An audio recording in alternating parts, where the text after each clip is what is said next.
Hello everyone, welcome back to our channel classes for everyone. आज की class में हम टॉप 50 सब्जेक्ट वर्क एग्रीमेंट के क्वेश्चंस रूल्स के थ्रू सॉल्व करने वाले हैं, जिसमें क्वेश्चन तो 25 रहेंगे, बट आपको जो रूल्स मिलेंगे वो आपको अराउंड 50 मिलने वाले हैं। ये जो क्वेश्चंस लिए मैंने वो बार बार एग्जाम में, आप किसी भी एग्जाम की तैयारी करो, बार बार ये क्वेश्चन पूछे जाते हैं और सब्जेक्ट वर्क एग्रीमेंट से इसी तरीके क्वेश्चन आते हैं। इधर ईच वाले तो आप लोग बहुत सारी प्रैक्टिस कर चुके हैं, आप लोगों को पता है। जो ये एक्सेप्शन वाले क्वेश्चन होते हैं ये आपको परेशान कर देते हैं और एग्जाम में जल्दबाजी में मिस्टेक हो जाती है। तो ये वीडियो आपके लिए बहुत ज़्यादा हेल्पफुल होने वाला है, तो वीडियो को लाइक करना है एंड चैनल को सब्सक्राइब करना है। अगर आप चैनल पर नए हैं तो इसका पीडीएफ चाहिए तो मुझे कमेंट कर देना एंड एक थैंक यू तो बनता है अगर वीडियो अच्छा लगे तो चलो स्टार्ट करते हैं। आज का हमारा first question, the dress dash me 2000 rupees yesterday. तो इसमें राइट ऑप्शन क्या होना चाहिए? अब आप सोचो यहाँ पर राइट ऑप्शन क्या होगा यहाँ पे। अब यहाँ पे द ड्रेस क्या है? अब आप यहाँ अगर एग्जाम में हैं और आपने अगर कॉन्सेप्ट को नहीं पढ़ा है, ठीक है, आपको नहीं पता है, तो आप क्या करेंगे, द ड्रेस क्या है और यहाँ पे आप यस्टरडे देखेंगे, क्योंकि हमने पढ़ रखा है ना last month, yesterday, last week, ये सब आए तो हमें पास्ट इंडेफिनिट का यूज़ करना है, यानी कि बी टू का लगा देते हैं। पर आपको ये पता होना चाहिए बी टू की फॉर्म कौन सी होगी, तो आप कॉस्टेड लगा देंगे, जो कि आपका एग्जाम में गलत हो जाएगा। आपको समझना पड़ेगा सेंटेंस में यस्टरडे है मतलब ये पास्ट सिंपल टेंस है, ठीक है। वर्ब कॉस्ट की तीनों फॉर्म जो होती है ना वो कॉस्ट ही रहती हैं। अब आपको ये कुछ नया पता चला होगा और मैं एक लिस्ट दे रही हूँ जिनकी सारी फॉर्म सेम रहती हैं। ये कॉस्ट कॉस्ट कॉस्ट ही रहेगा, कोई भी वर्ड कॉस्टेड नहीं होता है, ठीक है। और यहाँ पे कॉस्ट नहीं आएगा क्योंकि यहाँ पे क्या है, यस्टरडे लगा हुआ है, यस्टरडे की वजह से यहाँ पे ये वाला तो आएगा ही नहीं एंड विल कॉस्टेड ये सब कुछ नहीं आएगा। तो आपको ये समझना होगा ये कॉस्ट यानी B1 B2 B1 है, ये B2 है एंड ये B3 है। ये कॉस्टेड जैसा कोई वर्ड इंग्लिश में होता ही नहीं है, ठीक है। अदर जो वर्ब होती हैं जो सेम फॉर्म में रहती हैं वो भी आप नोट कर लो, तो एग्जाम में अगर आएगा तो उनमें से भी आपका क्वेश्चन गलत नहीं होगा। कहीं आप उनमें ईडी लगा के यस्टरडे को देख के ना कर दें। तो आपका सबसे पहला हमारा रूल ये कहता है कि ये जो फॉर्म्स हैं कौन कौन सी फॉर्म है जो हमेशा अपने सेम उसमें रहती हैं। तो ये कि ये हिट हो गया, हिट का थर्ड, फर्स्ट, सेकंड, थर्ड, ये सारी फॉर्म सेम ही रहती है। हिट हिटेड नहीं होता है, हमेशा हिट ही रहेगा। आप सेकंड फॉर्म में यूज करेंगे तो हिट को यूज करेंगे एंड आप थर्ड में यूज करेंगे तो भी हिट को यूज करेंगे। एंड ये हर्ट होता है, हर्ट में भी कभी भी ईडी नहीं लगता है, ठीक है। हर्ट की भी तीनों फॉर्म जो होती हैं वो सेम होती हैं। ऐसे ही कट हो गया एंड पुट हो गया, पुट नहीं होता है, पुट ही होता है, आपको ये याद रखना है। एंड नेक्स्ट है हमारे पास शट हो गया, शट का भी सेम रहता है। स्प्लिट हो गया, ठीक है, स्प्लिट SPLIT स्प्लिट हो गया, ठीक है, स्प्लिट हो गया, ये भी सेम हमेशा रहता है। स्प्रेड हो गया, ठीक है, स्प्रेड हो गया, इसको भी स्प्रेडेड वगैरह नहीं करते। कास्ट हो गया, CAST कास्ट हो गया एंड क्विट हो गया, QUIT क्विट हो गया। तो इनकी जो फॉर्म्स होती हैं वो हमेशा सेम रहती हैं, तो इनमें कोई भी चेंजेस हम नहीं करते हैं। तो हो जाएगा यहाँ पर राइट ऑप्शन हमारा जो कॉस्टेड नहीं होगा, हमारा राइट ऑप्शन हमारा हो जाएगा। भले यस्टरडे हो या फिर कुछ भी हो, हमें हमारा सेम ही रखना है। तो कॉस्ट का कोई भी फॉर्म जो होता है वो चेंज नहीं होता है। कॉस्टेड वगैरह कोई इंग्लिश में ऐसा कोई वर्ड नहीं होता है। तो हमें यहाँ पर क्या समझ में आया कि रूल नंबर हमारा 1 कहता है कि ये जो फॉर्म होती हैं वर्ब की वो हमेशा इसी फॉर्म में रहती हैं। इनका ना पास्ट बनता है ना इनका कुछ और बनता है, ठीक है। तो B3 भी नहीं बनता है, ना इनका B2 बनता है। बस कॉस्ट जो है हिट है, हर्ट है, स्कर्ट है, पुट है, शर्ट है, क्विट है, स्प्लिट है, स्प्रेड है, ये सब क्या है, ये सब हमेशा अपनी इसी फॉर्म में रहती हैं, ठीक है। इनमें कोई भी ईडी वगैरह नहीं लगता है। तो यहाँ के राइट ऑप्शन क्या हो जाएगा, द ड्रेस कॉस्ट। क्योंकि हमें यहाँ पे यस्टरडे की वजह से ईडी लगाना था, तो हमारा अगर हम B2 भी लगाएंगे, B2 लगाएंगे तो भी हमारा कॉस्ट ही रहेगा। तो राइट ऑप्शन हमारा क्या हो जाएगा यहाँ पर, the dress cost me 2000 rupees yesterday, ठीक है, कॉस्ट। नेक्स्ट देखते हैं, क्वेश्चन नंबर 2 है, he dash to face the difficulties. तो अब ये वाला डेयर वाला रूल देखते हैं हम। डेयर वाला रूल क्या कहता है, यहाँ डेयर क्या है, यहाँ डेयर एक मेन वर्ब की तरह काम कर रहा है, ठीक है। यहाँ डेयर क्या है, पहले डेयर का थोड़ा सा कॉन्सेप्ट समझते हैं। डेयर एंड नीड का पूरा कॉन्सेप्ट समझने के लिए सबसे पहले आपको समझना पड़ेगा, क्योंकि यहाँ पर ये डेयर वाला कॉन्सेप्ट आया है, यहाँ पर अभी आपको नीड वाला भी कॉन्सेप्ट मिलेगा, इसलिए मैंने आपको यहाँ पर समझाने के रूल नंबर 2 हमारा कहता है, रूल नंबर 2 डाल दे रहे हैं, ठीक है।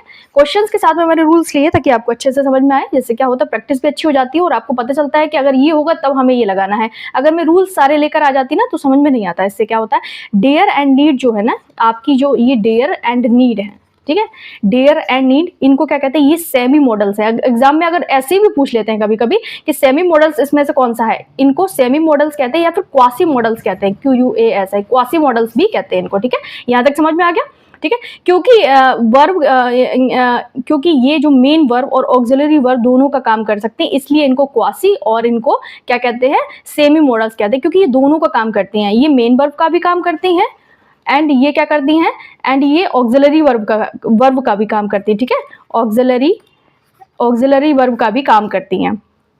अब केस 1 क्या है, एज अ मेन वर्ब ये कैसे काम करेगा, जब ये मेन वर्ब होगा, यानी जब ये मेन वर्ब होगा डेयर या नीड, ठीक है, तो ये क्या करेगा, जब ये नॉर्मल वर्ब्स की तरह रूल्स को फॉलो करेंगे, जब ये क्या होंगी, मेन वर्ब होंगी। आपको याद रखना है, सिंगुलर के साथ में डेयर्स हो जाएगा, नीड्स हो जाएगा, पास्ट में डेयर्ड हो जाएगा और नीडेड हो जाएगा। ठीक, यहाँ तक समझ में आ गया। इनके बाद में हमेशा 2+b बनाएगा, 2+b बनाएगा, ये आपको याद रखना है, जब ये मेन वर्ब की तरह काम करेंगे। यहाँ पर हम मेन वर्ब की बात कर रहे हैं, ठीक है, यहाँ पर मैं इस तरीके से बना दूँ तो समझ आएगा। यहाँ पर जब ये मेन वर्ब की तरह काम करेंगे तो इनके साथ में 2+b बनाएगा। यहाँ तक समझ में आ गया। जब ये मेन वर्ब की तरह काम करेंगे 2+b बनाएगा। निगेटिव और इंटरोगेटिव बनाने के लिए डू, डज, डिड का यूज हमें इनके साथ में करना पड़ेगा। यहाँ तक समझ में आ गया। अगर हमें नेगेटिव बनाना है इनका, तो हमें इनके साथ में डू, डज और क्या करना पड़ेगा, एंड डिड का यूज करना पड़ेगा। ठीक है, डिड का यूज करना पड़ेगा। एग्जाम्पल हमने अभी देखा है, यहाँ पर क्या है, he dash to face the difficulties. अब यहाँ पर 2+b1 है ना, टू लगा हुआ है ना, टू फेस द डिफिकल्टी, तो यहाँ पर 2+b1 है, तो हमें यहाँ पर ये मेन वर्ब की तरह काम कर रहा है। अब जब ये मेन वर्ब की तरह काम कर रहा है तो ये क्या हो जाएगा, यहाँ ये इनके बाद में हमेशा 2+b1 आएगा और ये नॉर्मल वर्ब की तरह एक्ट करेंगे, यानी कि ये सिंगुलर के साथ में डेयर्स हो जाएगा एंड प्लूरल के साथ में डेयर रहेगा। ठीक है, तो पास्ट में डेयर्ड हो जाएगा एंड नीडेड हो जाएगा। तो अब यहाँ पे ये मेन वर्ब की तरह काम कर रहा है। ठीक है, 2+b1 है ना, तो अब यहाँ देख लो, ही डेयर्स। यहाँ तक समझ में आ गया, तो यहाँ हो जाएगा ही डेयर्स हो जाएगा। राइट ऑप्शन हमारा क्या हो जाएगा, हमारे यहाँ पे he dares to face the difficulties. यहाँ डेयर एक मेन वर्ब की तरह काम कर रहा है, क्योंकि इसके बाद में 2+b बनाया है, तो ये हो जाएगा डेयर्स। पहचान भी बता दी मैंने, कब ये मेन वर्ब की तरह काम करेगा और उसको पहचानना कैसे। एग्जाम में अभी टीजीटी में ये क्वेश्चन आया हुआ था, बहुत सारे बच्चों को गलत भी हुआ था, क्योंकि उनको पता है कि अगर ये मॉडल है तो उसमें एस नहीं लगता है, पर आपको पता होना चाहिए कब ये मॉडल का काम करेगी, कभी मेन वर्ब का काम करेगी और कभी ऑक्सिलरी वर्ब का काम करेगी। ठीक है, तो ही डेयर्स टू फेस, यहाँ पे 2+b1 है, तो आपने अब 2+b1 होगा, 2+b1 को देख के पहचान लेना है कि ये क्या है, ये एक मेन वर्ब है और इसके बाद में 2+b1 है, इन्फिनेटिव आया है, जो सिंगुलर सब्जेक्ट ही के साथ में मेन वर्ब में एस लगता है, इसलिए यहाँ पर डेयर्स हो जाएगा। यहाँ तक समझ में आ गया। अब आगे का कॉन्सेप्ट देखते हैं, he dare not dash share. ठीक है, he dare not dash share, यहाँ पर ये क्या करेगा, मॉडल ऑक्सिलरी वर्ब का काम करेगा। यहाँ पर ये यही वाला काम करेगा, मॉडल का काम करेगा, मॉडल। ठीक है, कलर चेंज कर लूँ क्या, समझाने में थोड़ा सा समय लगेगा, रूल समझा रही हूँ ना। अगर मैं चाहूँ तो टिक लगा चली जाऊँ यहाँ पे, गाइस इसका आंसर ये होगा, ये होगा, इससे समझ में नहीं आएगा ना। एग्जाम में कॉन्सेप्ट आते हैं ना, और अब आजकल तो क्या हो गया, स्टेटमेंट में कॉन्सेप्ट भी पूछे जाने लगे हैं कि ये मॉडल ऑक्सिलरी वर्ब क्या होता है, किसकी तरह काम करता है, डेयर, नीड कौन सी है, क्या है। तो आपको ऑप्शन भी दे दिए, 1 और 2 करेक्ट है, 2, 3 करेक्ट है, ऐसे 4 ऑप्शन भी दे देते हैं। तो आपको कॉन्सेप्ट अच्छे से समझना होगा। ये सिर्फ नेगेटिव और इंटरोगेटिव सेंटेंस में ही मॉडल बनते हैं। ठीक है, अगर आपका सेंटेंस क्या है, नेगेटिव है और आपका सेंटेंस इंटरोगेटिव है, तभी ये मॉडल ऑक्सिलरी वर्ब का काम करेगा। इतना आपको समझ में आ जाना चाहिए। ठीक है, इसके बाद में पॉजिटिव में ये कभी भी एस या ईएस या ईडी लगा के इनका कोई भी सिंगुलर या प्लूरल नहीं बनाया जाता है। ये आपको समझ में आ गया यहाँ तक। एंड इसके बाद में हमेशा वेयर इन्फिनेटिव आएगा, ओनली टू नहीं आता है, यानी ओनली B1 का यूज आता है। और वेयर इन्फिनेटिव क्या होता है, विदाउट टू। ठीक है, विदाउट टू यानी वर्ब की फर्स्ट फॉर्म आई विदाउट टू, तो उसी को हम बेयर इन्फिनेटिव कहते हैं। बेयर इन्फिनेटिव के बाद हमेशा बेयर इन्फिनेटिव आता है, इसके इनके बाद में। एग्जांपल्स हम यहाँ पे देखते हैं, he dare not dash here. तो अब आपको यहाँ समझना होगा, यहाँ नॉट लगा है, तो यहाँ क्या बात की जा रही, नेगेटिव में या फिर इंटरोगेटिव में अगर आएगा तो यहाँ पर ये मॉडल का काम करेगा। और जब ये मॉडल का काम करेगा तो यहाँ पर क्या हो जाएगा, he dare not dash here. तो यहाँ पर विदाउट क्या आएगा, टू के बिना क्या आ जाएगा, B1 आ जाएगा। ठीक है, बेयर इन्फिनेटिव आ जाएगा, तो क्या हो जाएगा यहाँ पर, ही डेयर नॉट। तो हम यहाँ पे ऐसे ही कुछ नहीं लगता यहाँ पर, तो हो जाएगा हमारा कम हेयर। ठीक है, he dare not come here. ठीक है, B1 आएगा ना यहाँ पर, he dare not come here, क्योंकि यहाँ पर ये क्या काम कर रहा है, यहाँ पर ये मॉडल ऑक्सिलरी वर्ब का काम कर रहा है। तो आई थिंक आपको ये ऑप्शन सारे क्वेश्चन समझ में आ गए होंगे जो मैंने आपको रूल एक्सप्लेन किए। रूल नंबर 2 हमारा कहता है dare and need main verb की तरह काम भी करता है और मॉडल की तरह भी काम करता है। जब मॉडल के मेन वर्ब की तरह काम करेगा तो 2+B1 आएगा, पहचान जाओगे यहाँ पर 2 फेस है यहाँ पर। और ये जब इनका नेगेटिव बनाओगे तो डू डज डिड का यूज करोगे, एंड जब ये मॉडल की तरह काम करेगा तो ये सिर्फ नेगेटिव और इंटेरोगेटिव सेंटेंस में काम करेगा, यानी और उसके बाद में कभी भी टू का यूज नहीं होगा। ठीक है, यहाँ पर कोई भी टू नहीं है, तो यहाँ पर आप देख के समझ जाओगे, तो हमें यहाँ पर कम का यूज करना है। तो आई होप यहाँ तक समझ आ गया होगा। यहाँ पर डेयर नॉट यानी डेयर नॉट एक मॉडल ऑक्सिलरी वर्ब है। मॉडल्स के बाद में हमेशा बेयर इन्फिनेटिव यानी ओनली बी1 का यूज होता है बिना टू के, यानी मॉडल के बाद में पता है ना, मॉडल के बाद में बी1 का यूज होता है, आप सबको पता है। मस्ट के बाद में, शेल के बाद, शुड के बाद में, इन सब के बाद में आप बी1 का यूज करते हो मॉडल्स के बाद में। एंड तो टू कम गलत हो जाएगा यहाँ पर, टू कम तो कैसे भी नहीं आएगा यहाँ पर, कमिंग होगा नहीं यहाँ पर, केम होगा नहीं यहाँ पर, क्योंकि ये कोई भी ऐसी बात नहीं की जा रही है कि जो पास्ट की बात हो। तो हमारा जो राइट ऑप्शन हो जाएगा बी1 के लिए कम का यूज हो जाएगा। ठीक है, तो हो गया। आई थिंक आपको ये कॉन्सेप्ट क्लियर हो गया होगा। अगर फिर भी ना हुआ तो मुझे कमेंट करके बता देना, तो मैं नेक्स्ट जब कोई वीडियो बनाऊंगी तो उसमें समझा दूंगी। रूल नंबर 3 क्या कहता है, Rahul accidentally dash the wall yesterday. तो ये वो वाला कॉन्सेप्ट है जो मैं आपको पढ़ा चुकी हूँ। यस्टरडे की वजह से यहाँ पे पास्ट यानी बी2 लगेगा। अब यहाँ पे बी2 को देख के कभी भी हिटेड मत लगा देना, क्योंकि मैं अभी आपको लिस्ट दे चुकी हूँ, ये तो कभी नहीं आएगा। हिट का हिट ही रहता है हमेशा। ठीक है, Rahul accidentally hit the ball yesterday. ठीक है, तो इसका कभी भी चेंज नहीं होता, हिटेड ही रहता है, हिटेड कभी नहीं होता है, ये गलत है। हिटेड जैसा कोई वर्ड ही होता ही नहीं इंग्लिश में, और यहाँ पर कुछ भी नहीं आएगा, हिट ही रहेगा। चाहे आप कोई सी भी फॉर्म लगाएं, हिट का हिट ही रहेगा। ये आपको याद करनी पड़ेगी। एग्जाम में क्या होता है ना, एक्सेप्शन वाले ही दिए जाते हैं, सिंपल वाले तो सारे लोग कर लेते हैं ना, एक्सेप्शन वाले ही क्वेश्चन दिए जाते हैं। नेक्स्ट रूल का हमारा कहता है the politics of our country dash very low before Gandhi came. अभी तक आपने पढ़ा है जब भी कोई सब्जेक्ट का नाम आ जाए तो सिंगुलर वर्ब लगा देना। ठीक है, इनको सिंगुलर वर्ब की तरह ट्रीट करते हैं, पर आपको समझना पड़ेगा एक्सेप्शन क्या होते हैं, और क्वेश्चन जो बनेंगे इन्हीं से बनेंगे। ठीक है, जब पॉलिटिक्स हो, मैथमेटिक्स हो, स्टैटिक्स हो, जैसे वर्ड्स पहले कोई पजेसिव एडजेक्टिव लगाओ, जैसे द लगा हुआ। ठीक है, यहाँ पे द लगा हुआ, पजेसिव जो एडजेक्टिव होते हैं वो कौन कौन से होते हैं, अवर हो गया, ठीक है, हेज हो गया, माई लगा हो, ठीक है, और दा लगा हो, दा लगा हो, दा के साथ बाद में यहाँ पर ऑफ लगा हो। ठीक है, ये सब कुछ लगा हो, ये स्ट्रक्चर आपको दिखे किसी भी कोई भी सब्जेक्ट दिख रहा है उसके पहले, तो ये सब्जेक्ट सिंगुलर सब्जेक्ट नहीं रहते हैं, बल्कि ये किसी पॉलिटिकल ओपिनियन को या फिर किसी डेटा या फिर व्यूज को दिखाते हैं। ऐसे में हमेशा हम प्लूरल वर्ब का यूज करेंगे। तो the politics of our country, तो ये जो पॉलिटिक्स व्यूज की बात हो रही है, जब व्यूज हो गया तो वो प्लूरल हो गया ना, हमेशा याद रखना। तो यहाँ पर verb very low before Gandhi came, तो राइट ऑप्शन हमारा हो जाएगा, यहाँ पर वर्ब का यूज हो जाएगा। समझ आ गया। कभी भी आपको रूल्स को रटना नहीं है कि सब्जेक्ट पॉलिटिक्स को देख के आपको इज लगाना, नहीं, उसका कॉन्टेक्स्ट भी समझना है, वो किस तरीके से यूज हो रहा है। ज्यादातर जो आपके सब्जेक्ट्स होंगे वो बिना उसके आएंगे, पजेसिव एडजेक्टिव के आएंगे, कोई भी दा नहीं लगा होगा, तो आपको सिंगुलर वर्ब का यूज करना है। मैट्रिक बता रही हूँ पहचानने की। जब यहाँ पर उसके साथ में कुछ भी लगा हुआ है, द पॉलिटिक्स लगा हुआ, अवर पॉलिटिक्स, हिज पॉलिटिक्स, माई पॉलिटिक्स, इस तरीके से लगा हुआ है, तो वो व्यूज हो गए। अगर मैं बोलूँ माई पॉलिटिक्स, तो वो यहाँ पर क्या हो जाएगा, माई पॉलिटिक्स का मतलब हो जाएगा मेरे जो व्यूज हैं, ठीक है, जो मेरे पॉलिटिकल विचार हैं, तो विचारों की बात हो रही है यहाँ पर, तो हम वहां पर वर्ब का यूज करेंगे।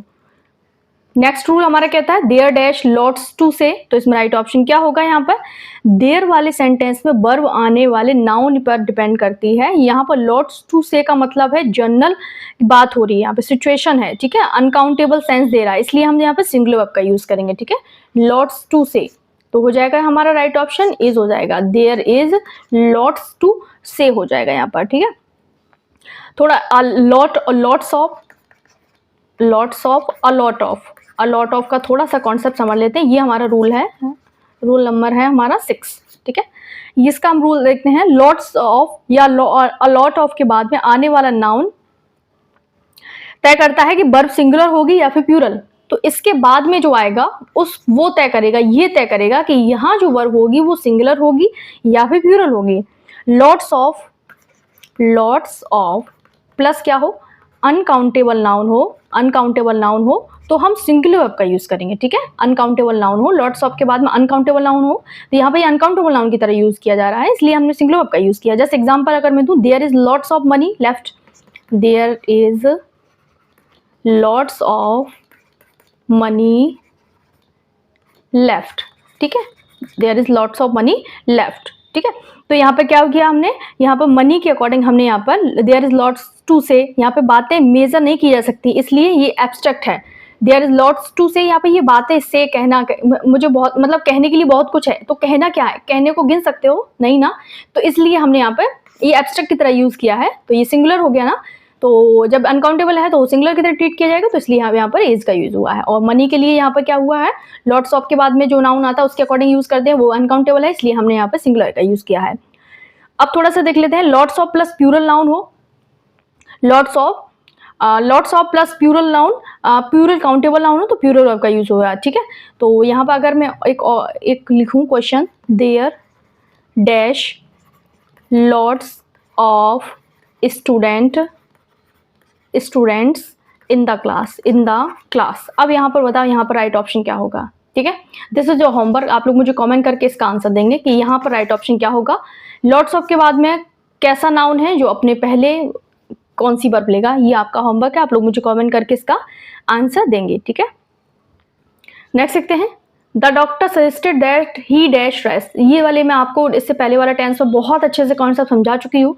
जब भी आपके सेंटेंस में सजेस्टेड आए, कौन कौन से वर्ड हो, ये सब्जेक्टिव मूड का सेंटेंस है, जब भी सेंटेंस में सजेस्ट हो, ठीक है, एक बार लिख देती हूँ, सजेस्ट हो, कलर चेंज करूँ क्या, सजेस्ट हो, एंड क्या हो आपके सेंटेंस में रिकमेंड हो, RECOMMEND, RECO, रिकमेंड हो, एंड क्या हो आपके सेंटेंस में ऑर्डर हो, ठीक है, ऑर्डर हो, ये सब क्या करते हैं, डिमांड हो, DEMAND, डिमांड हो, इंसिस्ट हो, इनके बाद में दैट वाला क्लॉज आए, जैसे कि यहाँ ये दैट वाला क्लॉज आया हुआ है, ठीक है। तो हमेशा हम बेस वर्ब का यूज करते हैं, यानी B1 विदाउट S या ES, चाहे आपका जो सब्जेक्ट है वो चाहे सिंगुलर हो चाहे प्लूरल हो, कभी भी वर्ब में S या ES नहीं आएगा, ओनली हम बेस वर्ब का यूज करेंगे। बेस वर्ब कौन सी होती है, रूट वर्ड जो होता है, रूट क्या वर्ड होता है, किससे बना है वो वर्ड, तो यहाँ पर टेक से बना है ना, टेक से टेक्स बना है, टेक से टुक बना है, मस्ट टेकन, इन सब से बना, तो राइट ऑप्शन हमारा हो जाएगा टेक हो जाएगा। समझ आ गया ना,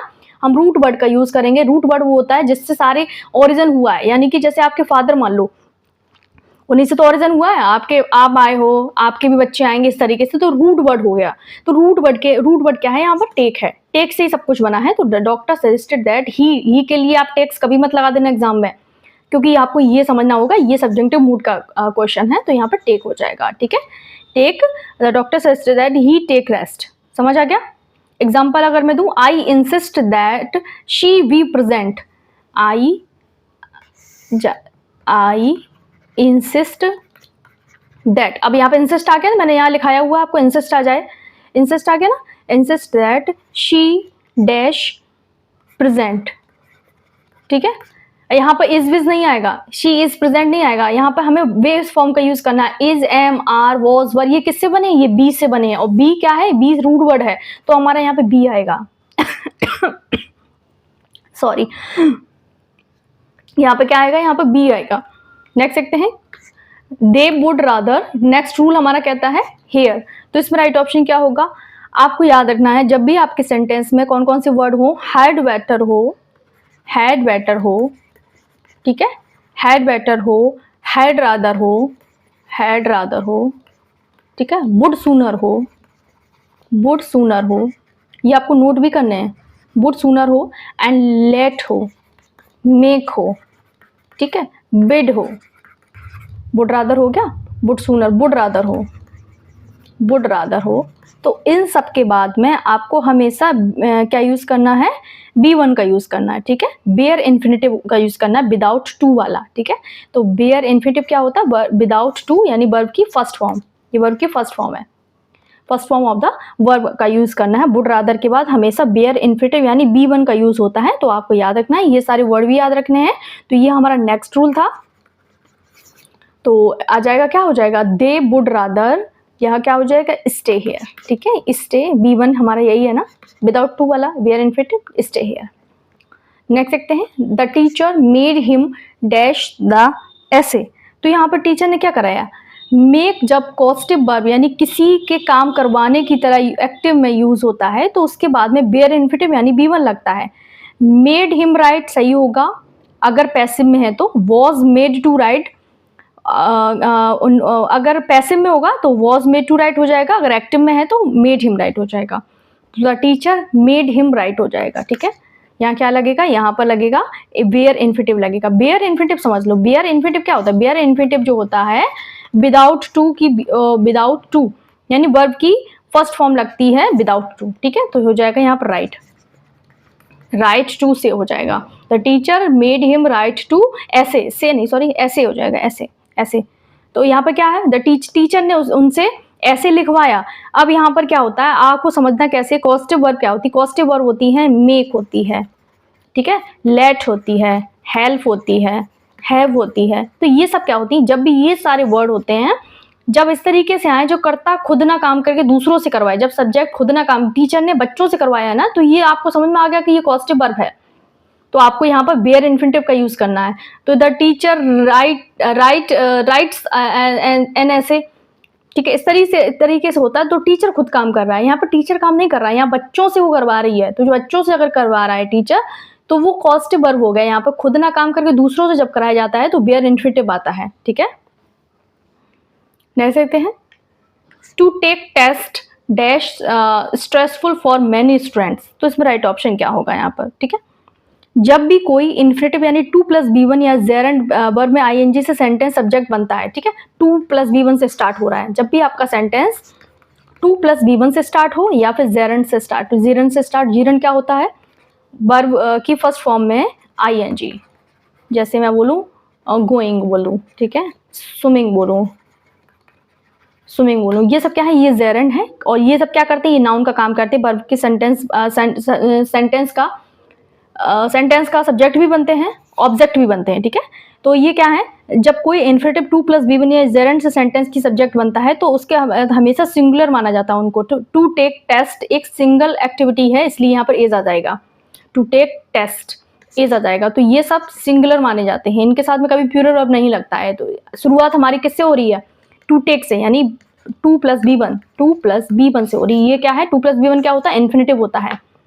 2+B1 क्या होता है, इन्फिनिटिव, ठीक है, इन्फिनिटिव होता है, उनके बाद B1 आता है। नेक्स्ट देखते हैं, none of the money dash stolen. तो इसमें राइट ऑप्शन क्या होगा, यहाँ पर नन ऑफ द मनी के बाद में क्या आना चाहिए, यहाँ पर हो जाएगा मनी। ये क्या है, एक अनकाउंटेबल नाउन है, अनकाउंटेबल नाउन्स के साथ में नन ऑफ हमेशा सिंगुलर वर्ब लेता है, ठीक है। तो मनी क्या है, अनकाउंटेबल नाउन है, जिनको हम काउंट नहीं कर सकते हैं, तो इसके साथ में क्या हो जाएगा, सिंगुलर वर्ब वॉज लग जाएगा यहाँ पर, ठीक है। None of the money was stolen. अब थोड़ा सा इसको समझ लो, नन का यूज सिंगुलर और प्लूरल दोनों की तरह की हो सकता है, डिपेंड करता है कि कॉन्टेक्स्ट क्या है। None of plus uncountable noun हो तो हमेशा सिंगुलर आएगा, नन ऑफ प्लस क्या हो, अनकाउंटेबल नाउन हो तो जो वर्ब होगी वो हमेशा सिंगुलर वर्ब आएगी, ये आपको याद रखना है, ठीक है। None of the information was useful, अगर मैं बोलूँ तो none of the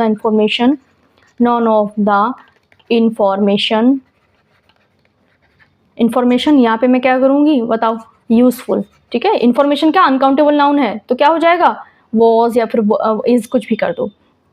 none of plus plural countable noun हो तो सिंगुलर और प्लूरल वर्ब दोनों आ सकती हैं, डिपेंड करता है कि आपके एग्जाम में आपको ऑप्शन क्या दिया है, ठीक है।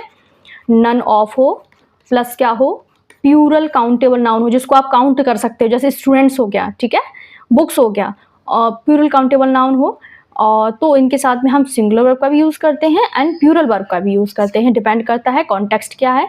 फॉर्मल इंग्लिश में इस सिंगुलर माना जाता है इसको। नन का मतलब होता है नो वन, नन का मतलब क्या होता है, नन का मतलब होता है नॉट वन, एक भी नहीं है, ठीक है। तो इसको हम सिंगुलर मानते हैं फॉर्मल इंग्लिश में। बट क्या है ना, आजकल का दौर कुछ और है, स्पोकन फॉर्मल इंग्लिश में इसे प्लूरल भी माना जाता है। Examples, none of the students has finished, और मैं इनफॉर्मल की बात करूं तो none of the students have finished, ठीक है, दोनों ही सही हो जाएंगे। आपको क्या करना है, अगर ऑप्शन में दोनों दिए हैं, काउंटेबल के साथ में प्लूरल भी है और सिंगुलर का भी रूल अगर आपको लगाना है तो आप सिंगुलर को भी प्रेफर करेंगे, आप यहाँ पर सिंगुलर वर्ब को ही प्रेफर करेंगे। एग्जाम की बात कर रही हूँ मैं। नेक्स्ट है, every single one of the Windows dash open. Sentence का रियल सब्जेक्ट विंडोज नहीं है, ये प्रिपोजिशन ऑफ लगा है, ठीक है। ऑफ क्या है, ऑफ, ये ऑफ के बाद प्रिपोजिशन के बाद ऑब्जेक्ट होता है, तो ये ऑब्जेक्ट है, इसके पहले हमारा सब्जेक्ट होता है, ठीक है। तो एवरी सिंगल वन क्या है, एवरी सिंगल वन है, each, every, either, neither, someone, either, neither, one of के बाद में साथ में प्लूरल हो सकता है पर वर्ब हमेशा सिंगुलर होती है, ठीक है। Every single one of the windows, plural noun तो आ सकती है बट हमारी जो वर्ब होगी वो हमेशा सिंगुलर यूज होगी, तो इज हो जाएगा यहाँ पर every single one of the Windows is open, ठीक है। नेक्स्ट देखते हैं, the long and the short of the matter dash this. तो 13 में क्या यूज करो, the long and the short एक ईडियम है, इसका मतलब होता है समरी, याद भी कर लो एग्जाम में आ सकता है। लॉन्ग एंड द शॉर्ट का मतलब होता है समरी, ठीक है, समरी होता है यानी कंक्लूजन हो जाएगा, ठीक है। एक सिंगल आइडिया है, जब दो वर्ड्स जुड़कर एक ही सिंगल आइडिया को दर्शाते हैं तो हम हमेशा सिंगुलर वर्ब का यूज करते हैं। राइट ऑप्शन हमारा एज हो जाएगा, ठीक है, याद रखना है आपको। अदर पेयर्स होते हैं जैसे ब्रेड एंड बटर हो गया, टाइम एंड टायर्ड हो गया, राइस एंड करी हो गया, हैमर एंड सिकल हो गया, जब ये एक ही यूनिट को बताएंगे तो हमेशा ये क्या लेंगे, सिंगुलर वर्ब लेंगे। तो रूल समझ में आ रहे हैं ना। मैंने क्या सोचा था, मैंने सोचा था पहले आपको रूल्स दे दूंगी एंड फिर उसके एग्जाम्पल्स दूंगी, उससे मुझे ऐसा लगा कि ऐसे प्रैक्टिकल हो अच्छे से हो नहीं पाएगा, आपको समझ में नहीं आएगा। पहले क्वेश्चन देखो आ रहा है कि नहीं आ रहा, फिर उसका रूल देखो, उससे अच्छे समझ में आता है। इसलिए मैंने ये वाला मेथड अप्लाई किया है। थोड़ा सा फास्ट करते हैं, थोड़ा वीडियो लंबा हो जाएगा, आप लोग देखेंगे नहीं। वीडियो अच्छा लगे तो लाइक जरूर करना है एंड मुझे नेक्स्ट वीडियो के लिए कमेंट कर देना कि मैम इस टॉपिक में मुझे प्रॉब्लम होती है, मुझे इस टॉपिक में मैम आप वीडियो बना दो, तो मैं आप लोगों के लिए वो भी वीडियो प्रोवाइड करूंगी। वैसे हमारी प्लेलिस्ट में बहुत सारे वीडियोज़ हैं, आपके एग्जाम के लिए सफिशियंट है। द शीप, यहाँ पे क्या हो जाएगा, राइट नाउ से पता चल रहा है कि ये प्रेजेंट कॉन्टिन्यूअस है, ठीक है। राइट नाउ से देख के हमें पता चल रहा है कि ये प्रेजेंट कॉन्टिन्यूअस है। कुछ नाउन सिंगुलर और प्लूरल दोनों में सेम ही रहते हैं। द शीप जनरल सेंस में पूरे झुंड की बात कर रहा है यहाँ पर, तो आर ग्रेजिंग हो जाएगा, ठीक है। Words with same singular and plural form, sheep हो गया, ये भी हमारा नेक्स्ट रूल है। क्या हो जाएगा, डियर हो गया, ठीक है, फिश हो गया, ठीक है, सीरीज हो गया, स्पीसीज हो गया, ऑफ स्प्रिंग हो गया, बच्चे, ऑफ स्प्रिंग हो गया, ठीक है। ये सब क्या है, ये हमेशा सिंगुलर प्लूरल में ये हमेशा सेम रहते हैं, तो इनके साथ में हम क्या यूज करेंगे, हम आर का यूज करेंगे। द शीप, आर एक झुंड की बात कर रहे हैं यहाँ पर, द लगा हुआ है ना, तो यानी द शीप, द शीप का मतलब है पूरा झुंड, ठीक है। नेक्स्ट रूल कहता है हमारा, what dash the consequences of his actions. Interrogative sentence में जब वर्ब का सब्जेक्ट के हिसाब से लगती है, जबकि बाद में जो कि बाद में आता है, यहाँ सब्जेक्ट हमारा द कॉन्सिक्वेंसेस है जो कि प्लूरल है, तो हमारा जो वर्ब है वो भी क्या आ जाएगा, यहाँ पर क्या आ जाएगा, हो जाएगा हमारा सी हो जाएगा, राइट ऑप्शन आर हो जाएगा, ठीक है। ये क्या है, इंट्रोगेटिव सेंटेंस में जो वर्ब होती है सब्जेक्ट के हिसाब से लगती है, जो कि बाद में आता है। व्हाट आर द कॉन्सिक्वेंसेस, यहाँ पर जब भी इंटरोगेटिव सेंटेंस होगा, व्हाई, व्हाट, हाउ, तो जो वर्ब होगी वो इधर वाले, ये सब्जेक्ट होता है हमारा, ये सब्जेक्ट अकॉर्डिंग आती है। तो सब्जेक्ट क्या है हमारा, कॉन्सिक्वेंसेस हैं, तो प्लूरल है, एस लगा है, तो हमने प्लूरल वर्ब का यूज किया है। नेक्स्ट देखते हैं, a variety of books dash available in the library. तो इसमें राइट ऑप्शन क्या होगा, यहाँ पर रूल क्या अप्लाई होगा, यहाँ पर रूल का याद रखना है आपको। अ वैरायटी हो, अ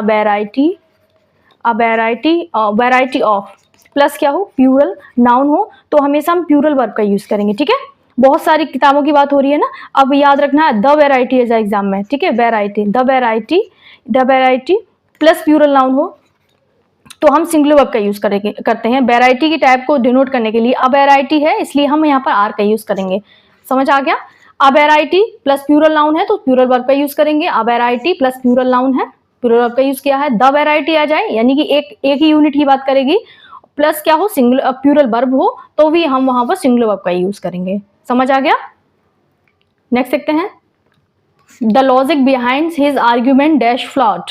तो इसमें राइट ऑप्शन क्या होगा, सब्जेक्ट और एग्रीमेंट के नियम के अकॉर्डिंग प्रीपोजिशन बिहाइंड के पहले वाला वर्ड में वर्ड मेन सब्जेक्ट होता है। मेन सब्जेक्ट हमारा द लॉजिक है, ये तो प्रीपोजिशन है, इसके बाद में ये ऑब्जेक्ट, प्रीपोजिशन अपने बाद ऑब्जेक्ट लेता है, तो ये तो होगा नहीं, आर्गुमेंट तो हमारा ऑब्जेक्ट हो गया, सब्जेक्ट हमारा द लॉजिक है, ठीक है। सब्जेक्ट हमारा क्या है, द लॉजिक है। तो लॉजिक क्या है हमारा, एक सिंगुलर अनकाउंटेबल नाउन है, ये क्या है, सिंगुलर अनकाउंटेबल नाउन है, अनकाउंटेबल नाउन है, इसके लिए हम क्या यूज करेंगे, हम सिंगुलर वर्ब का यूज करेंगे। तो राइट ऑप्शन हमारा हो जाएगा एज हो जाएगा। रूल्स आपको समझ में आ रहे हैं ना, तरीका ठीक लग रहा है ना पढ़ाने का। नेक्स्ट देखते हैं, more students than one dash attended the seminar. तो इसमें राइट ऑप्शन क्या होगा, यहाँ पर मोर स्टूडेंट्स, तो दोनों रूल्स में अंतर समझो। यहाँ पर मोर than one plus singular noun हो तो सिंगुलर वर्ब का यूज करेंगे। मोर than one students has, more than one, ठीक है, more than one plus singular noun हो तो हम सिंगुलर वर्ब का यूज करेंगे, ठीक है। More than one students has, more than plus plural noun हो, more than plus plural noun हो, more than one plus plural noun हो तो हम क्या यूज करेंगे, हम प्लूरल वर्ब का यूज करेंगे।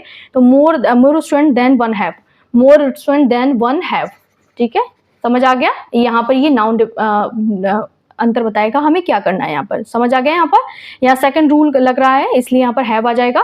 मोर देन इधर उधर हो गया, हो जाता है, सेंटेंस लिखने का तरीका है ये नहीं है कि यहाँ से सीधा है। मोर देन MORE मोर than one plus singular noun हो, सिंगुलर नाउन तो नहीं है ना, एस लगा है ना, इसलिए हम क्या यूज करेंगे, हम जो यूज करेंगे हम प्लूरल नाउन का यूज करेंगे। नेक्स्ट देखते हैं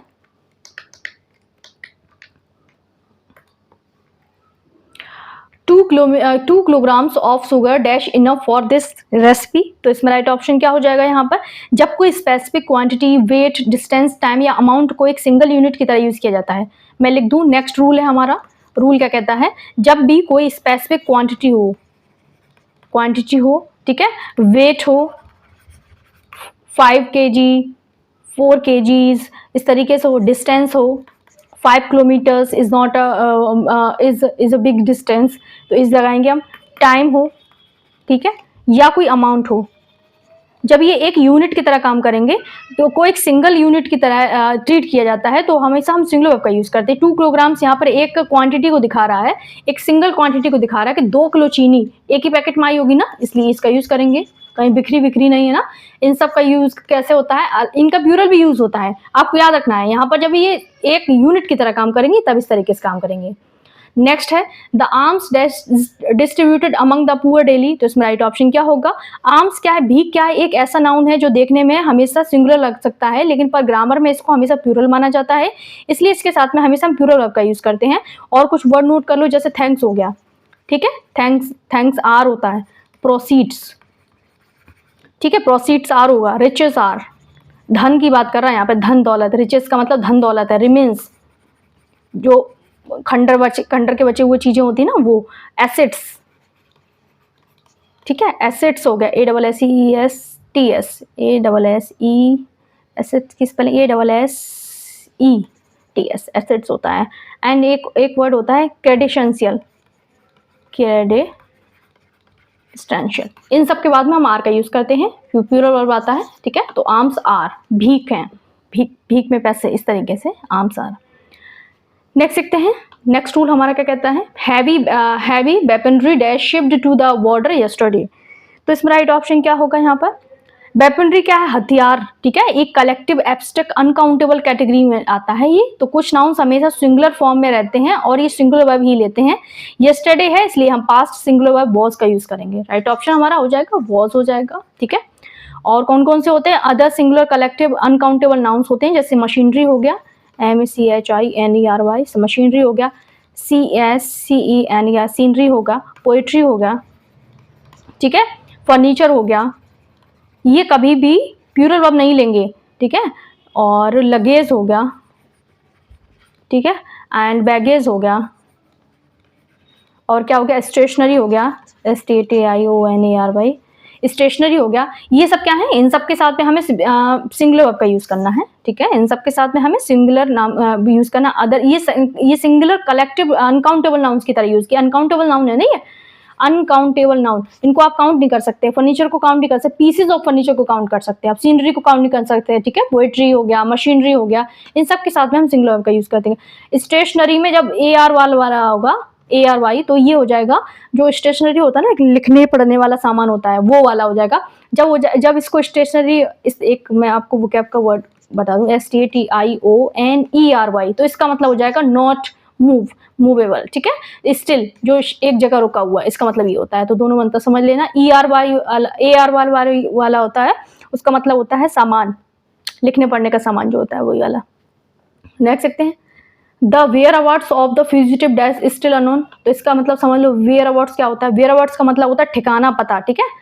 तो यहाँ पे ये बात कर रहा है, तो जो भगोड़े हैं, फ्यूजिटिव मीन्स होता है भगोड़ा, जो भगोड़ा है उसका अभी भी कोई पता नहीं है, तो ये क्या हो जाएगा, वेयर अवार्ड्स को देखकर क्या है, पता ठिकाना। एक वर्ड देखने में सिंगुलर लगता है पर टेक्निकल ग्रामर में इसको प्लूरल माना जाता है, तो प्रेफरेंसेस दी जाती है, इसलिए हम यहाँ पर आर का यूज करेंगे, ठीक है। ठिकाने की बात कर रहा है, whereabouts of the fugitive, भगोड़े के अभी भी पता ही नहीं है कहाँ भाग गया है, इस तरीके से यहाँ पे बात कर रहा है।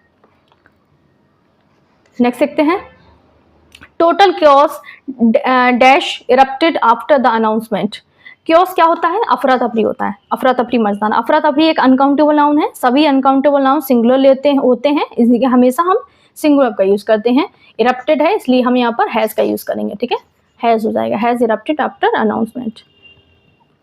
नेक्स्ट है the dynamic clergy dash arrived at the cathedral, तो इसमें राइट ऑप्शन क्या होगा? क्लर्जी क्या है? क्लर्जी पुजारियों का, पादरियों का एक समूह है, ठीक है। क्लर्जी क्या है? पादरी होते हैं ना जो चर्च में पूजा करते हैं, उनको पादरी बोलते हैं। कलेक्टिव नाउन की तरह हमेशा प्लूरल में माना जाता है, ठीक है। तो इसमें क्या हो जाएगा? हैव आ जाएगा, हैव हो जाएगा, हैव अराइव्ड एट कैथेड्रल। और लास्ट है आज का हमारा 25 है the gentry of the town dash invited to the gala, तो इसमें राइट ऑप्शन क्या होगा यहाँ पर? क्योंकि जेंट्री क्या है? कुलीन यानी नोबिलिटी यानी उच्च वर्ग के लोग, क्लर्जी की तरह ही यहाँ पे कलेक्टिव नाउन की तरह ये भी काम कर रहा है, तो हमेशा ये प्लूरल मीनिंग माना जाता है जेंट्री को। जेंट्री हो गया, पोल्ट्री हो गया, इन सबको तो ये क्या लेते हैं? ये हमेशा क्या लेते हैं? पास्ट पैसिव सेंटेंस, इसलिए यहाँ पे हम वर का यूज करेंगे, ठीक है, वर का यूज करेंगे। The gentry of the town were invited to the gala यहाँ पर। तो ये आज के हमारे क्वेश्चंस आपको कैसे लगे हैं मुझे कमेंट करके जरूर बताना। एंड नेक्स्ट पार्ट में आपको क्या पढ़ना है वो भी मुझे कमेंट कर देना। मिलते हैं अगली वीडियो में, तब तक के लिए बाय बाय। एंड वीडियो को लाइक जरूर करना, ठीक है।